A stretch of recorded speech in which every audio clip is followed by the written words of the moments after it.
Hello students, कैसे हैं सब।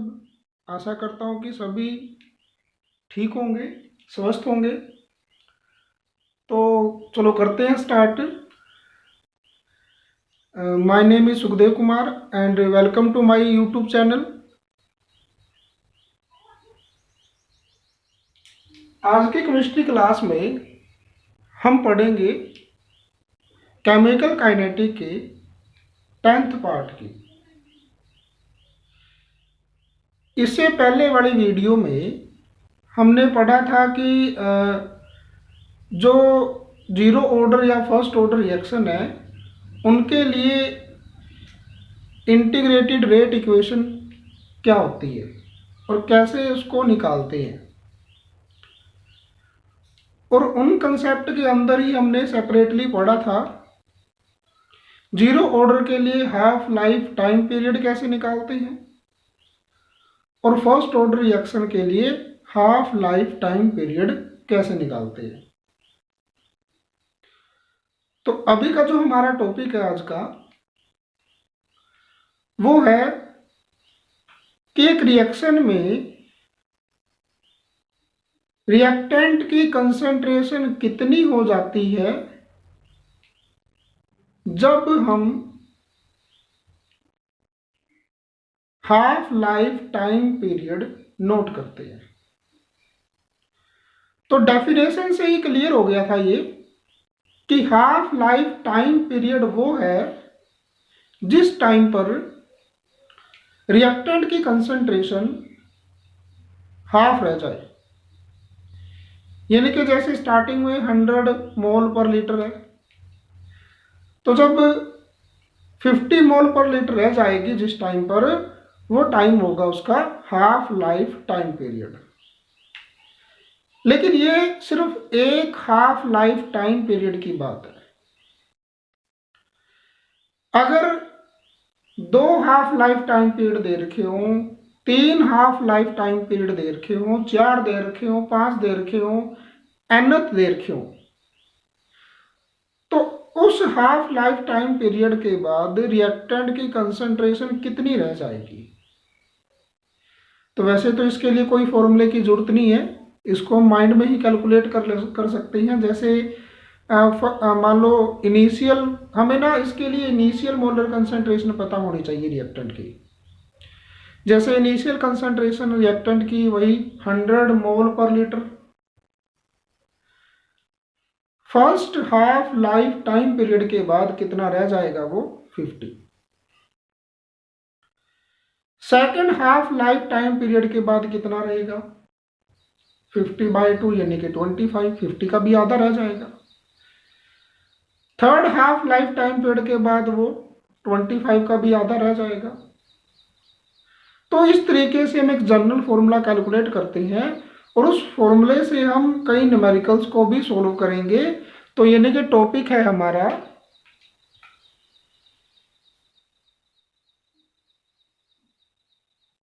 Calculation of the concentration of reactant after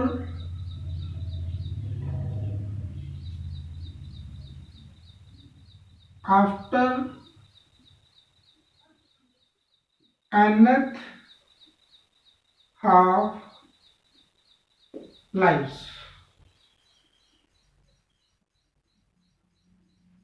तो let initial concentration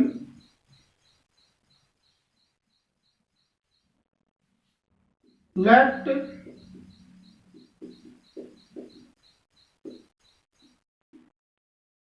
initial concentration of reactant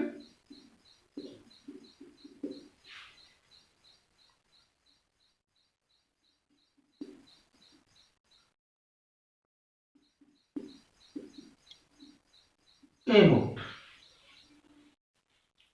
ये हमने रिएक्टेंट की इनिशियल मोलर कंसेंट्रेशन ले ली। Concentration of reactant after 1/2 life, पहली हाफ लाइफ के बाद रिएक्टेंट की कंसेंट्रेशन कितनी रह जाएगी? इनिशियल की आधी।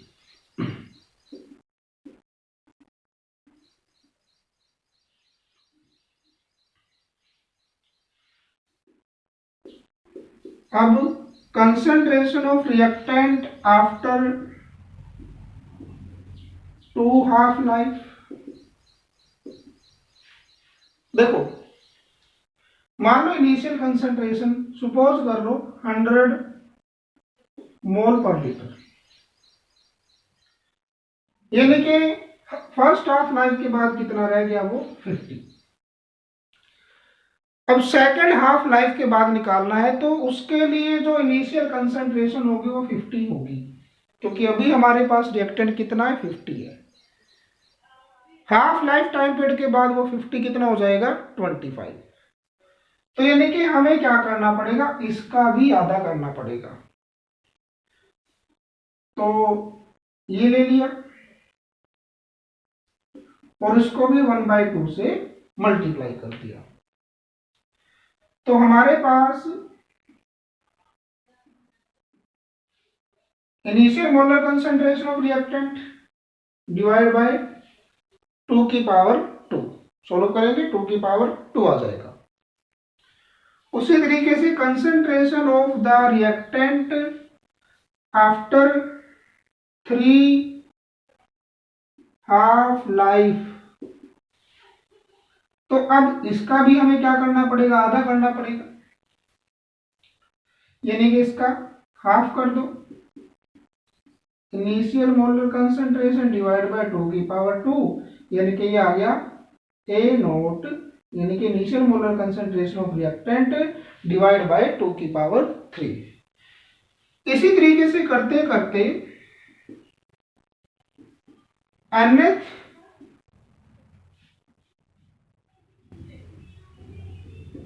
Half life, nth half life के बाद वो कितना होगा? जैसे सेकंड में 2 की पावर 2 आ गया, थर्ड में 2 की पावर 3 आ गया और nth में 2 की पावर n आ जाएगा। तो एक जनरल फॉर्मूला बन गया। इस फॉर्मूले से आप कोई भी हाफ लाइफ टाइम पीरियड दे रखा हो उसके बाद रिएक्टेंट की मोलर कंसेंट्रेशन को फाइंड आउट कर सकते हैं। एक न्यूमेरिकल करते हैं।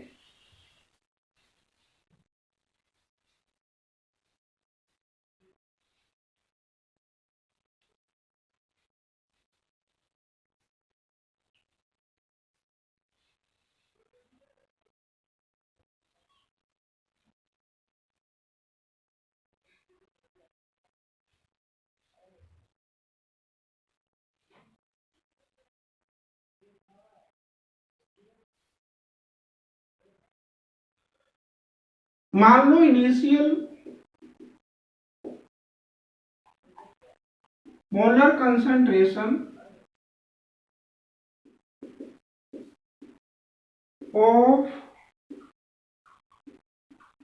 रिएक्टेंट दे रखी है आपको 3 × 0 10⁸ मोल पर लीटर, ये दे रखी है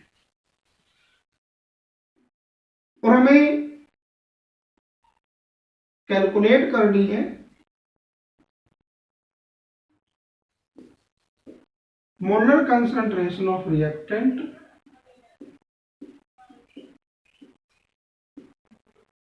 आफ्टर 4th हाफ लाइफ। तो फॉर्मूला है initial molar concentration of reactant divide by 2 की पावर n की जगह कितना आ जाएगा? 4। तो वैल्यू पुट करेंगे 3 × 0 10⁸ मोल पर लीटर डिवाइड बाय 2 की पावर 4।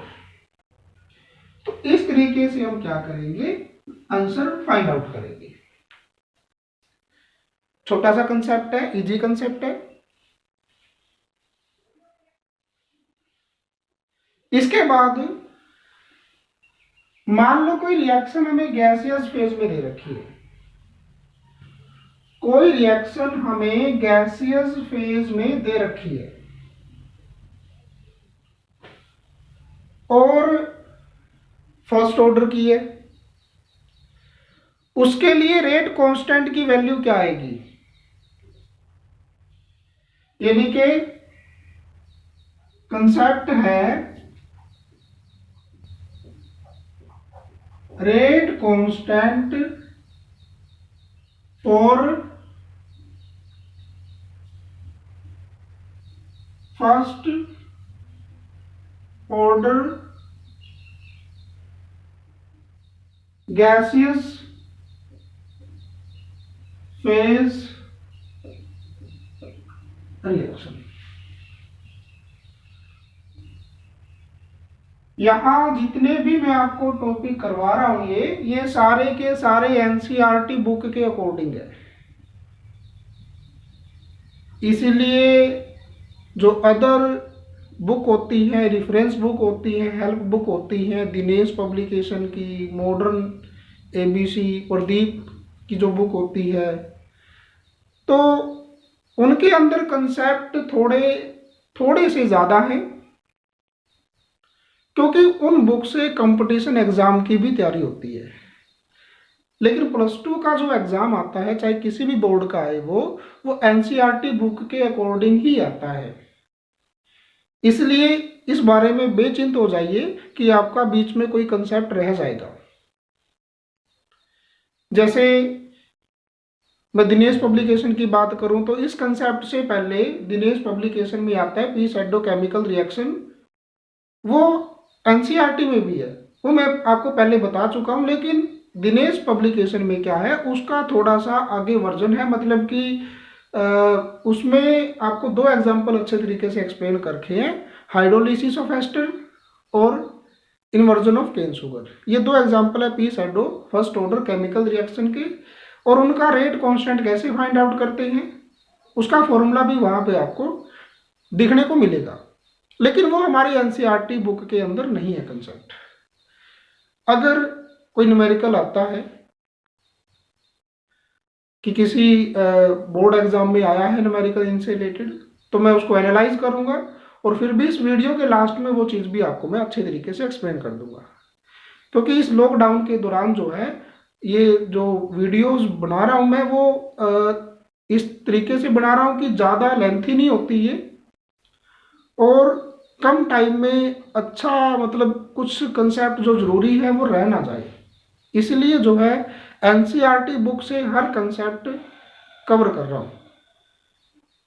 तो आपके पास कोई बुक है तो बेशक से उसमें मतलब कि इनको मार्क कर लेना या एनसीईआरटी की बुक से देख लेना, तो कोई भी कंसेप्ट आपको बीच में मिस नहीं मिलेगा।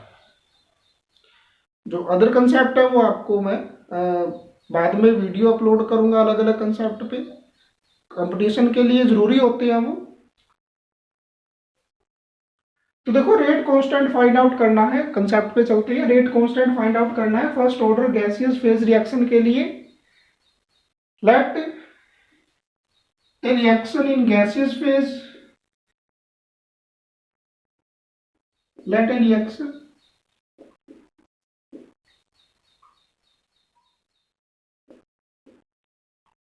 गैसियस फेज जिसमें ए हमारा रिएक्टेंट है और बी और सी हमारे प्रोडक्ट है, तीनों के तीनों गैसियस फेज में है और इस रिएक्शन का ऑर्डर भी एक है, एक्सपेरिमेंटली फाइंड आउट किया गया। तो लेट इनिशियल प्रेशर पीआई, क्योंकि अगर कोई रिएक्शन गैसियस फेज में है या कुछ भी गैसियस फेज में है, वहां पे उसका अमाउंट या उसकी मोलर कंसंट्रेशन हम प्रेशर में फाइंड आउट करते हैं, मोलारिटी नॉर्मेलिटी से फाइंड आउट नहीं करते, उसको प्रेशर की यूनिट में फाइंड आउट करते हैं, बार या एटमॉस्फेरिक में। तो यानी कि गैसियस सब्सटेंस का अमाउंट हम प्रेशर में फाइंड आउट करते हैं। तो इसलिए मैंने यहाँ पे जो है इनिशियल प्रेशर ले लिया, मतलब कि जब रिएक्शन स्टार्ट नहीं हुई थी, जब हमारे पास सारा का सारा रिएक्टेंट था, तो रिएक्टेंट का प्रेशर था पीआई। तो it means initial molar concentration क्या हुई, पीआई। तो यानी कि इनिशियल मोलर कंसेंट्रेशन हुई यहां से, हंस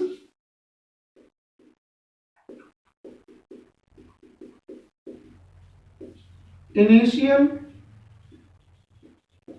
मोलर कंसेंट्रेशन, यानी कि जिसको हम ए नोट लिखते थे, वो क्या है, हमारी पीआई है। तो लेट एट टाइम टी, तो यहां लिख लेते हैं कि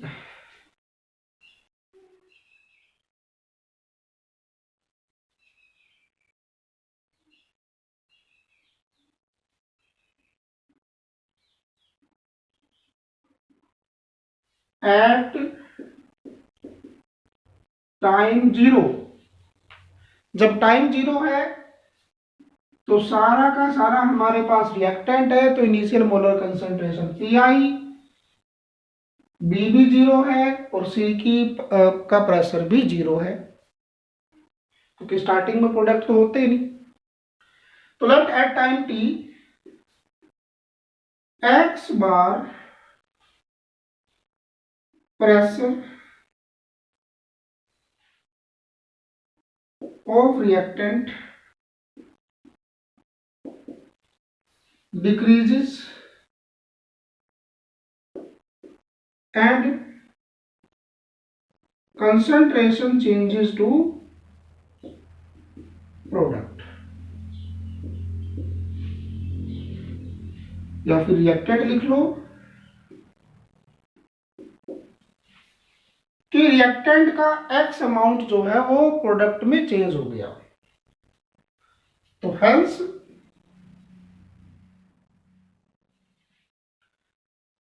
eight time T concentration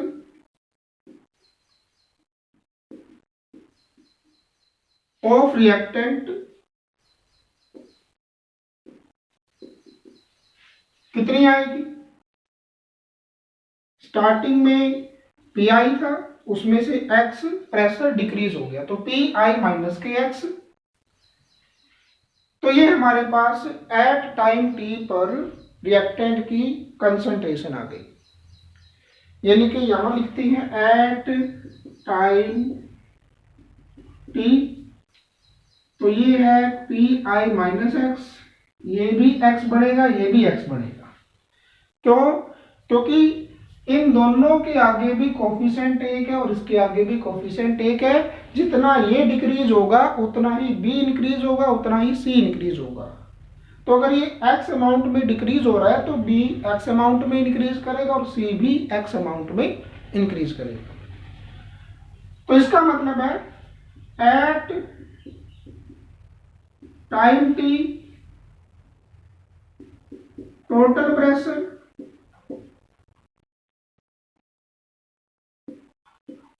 PT की वैल्यू क्या आएगी टोटल प्रेशर की, P I minus K X, तो रिएक्टेंट का प्रेशर है, यानी कि रिएक्टेंट की कंसंट्रेशन है, बी प्रोडक्ट की एक्स और सी प्रोडक्ट की एक्स। तो यहां से पीटी की वैल्यू आ गई आपके पास P I minus K x plus x cut जाएगा एक्स से एक्स। तो यहां से फिर आपका पी टी की वैल्यू आ गई पी आईटा प्लस एक्स और एक्स की वैल्यू आ जाएगी पी टी माइनस के पी आई। तो ये आपके पास एक्स की वैल्यू आ गई, इतना स्क्रीनशॉट ले लो।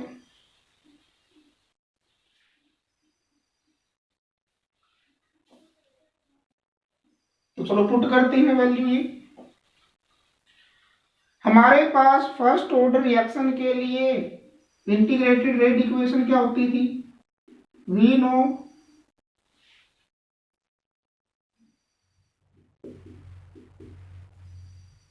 Integrated rate equation for first order reaction.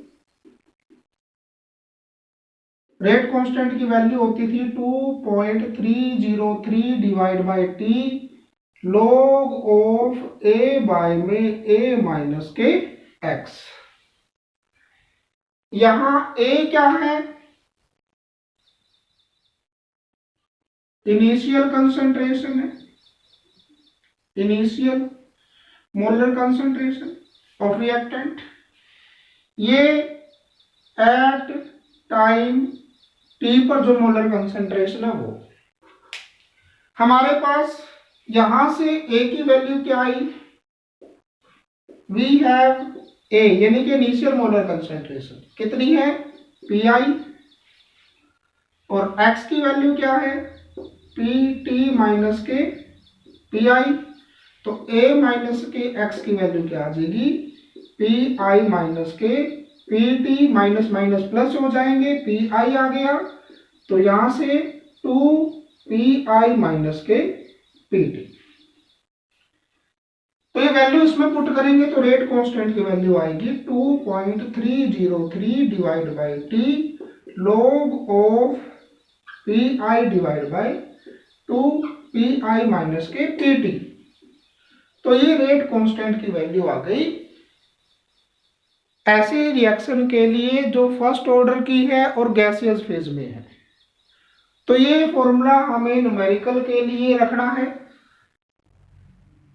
तो इस फॉर्मूले को ध्यान रखना आपने और न्यूमेरिकल्स के अंदर आपने इस फॉर्मूले का ही यूज करना है।